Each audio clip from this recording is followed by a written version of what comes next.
Corona virus ಸಾಂಕ್ರಾಮಿಕ ಪಿಡುಗಿನ ನಡುವೆ ಶಬರಿಮಲೆ ಅಯ್ಯಪ್ಪ ಸ್ವಾಮಿ ಭಕ್ತರಿಗೆ ವಿಶೇಷ ಯೋಜನೆ ಹಾಕಿಕೊಳ್ಳಲಾಗಿದೆ. ಅಯ್ಯಪ್ಪ ಸ್ವಾಮಿ ಭಕ್ತರು ಮನೆಯಲ್ಲಿಯೇ ಕುಳಿತು ಶಬರಿಮಲೆಯ ಪ್ರಸಾದವನ್ನು ಆನ್ಲೈನ್ ಮೂಲಕ ಬುಕ್ ಮಾಡಬಹುದಾಗಿದೆ. ಪೋಸ್ಟ್ ಮೂಲಕ ಪ್ರಸಾದವನ್ನು ಮನೆ ಬಾಗಿಲಿಗೆ ತಲುಪಿಸಲಾಗುತ್ತದೆ.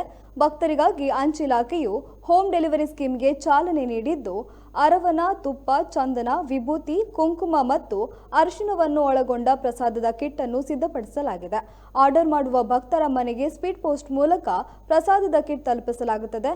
ಒಂದು ಪ್ರಸಾದದ ಕಿಟ್ಗೆ ₹450 ದರ ನಿಗದಿಗೊಳಿಸಲಾಗಿದೆ.